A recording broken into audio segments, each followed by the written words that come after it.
Application layer. Application layer is the topmost layer or the seventh layer in OSI model. The application layer is where network applications and their application layer protocols reside.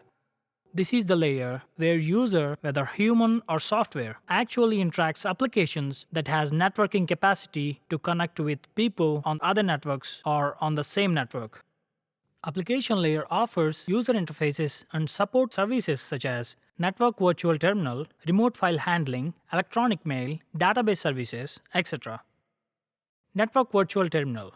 It's a software version of a physical terminal that allows a user to log on to a remote host.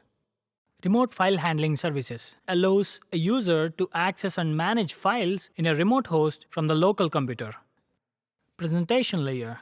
The next layer is the presentation layer, which basically lives on the operating system. We interact with application layer that in turn sends information to the presentation layer. Data translation, data encryption and decryption, compression, decompression, all these things happen in the presentation layer. Text data will be translated to ASCII or Unicode format, and the media data can be translated to JPEG or MP3, etc. Encryption and compression happens at the sender side. Encryption happens for security reasons when we send sensitive information like credit card numbers and so on. And compression is to compress the message and make it lightweight.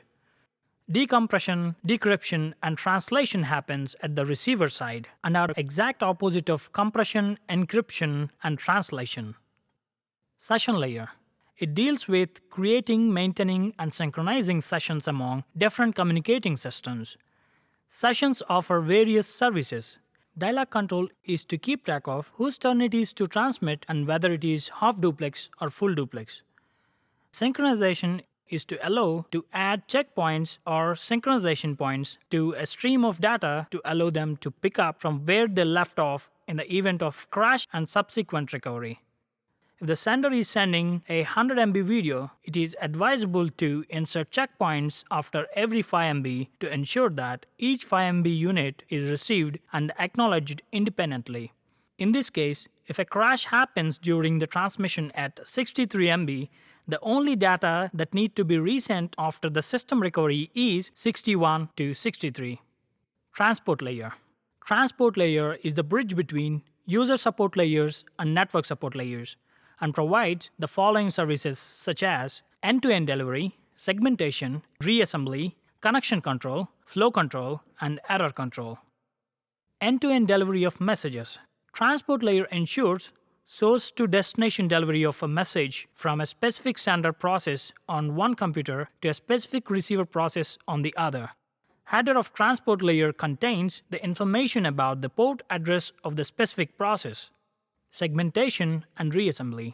Transport layer divides a message into transmittable segments with sequence numbers and reassemble them correctly at the destination. Connection control. The transport layer supports both connectionless and connection-oriented services. A connectionless service treats each segment as an independent packet and delivers them to the destination independently.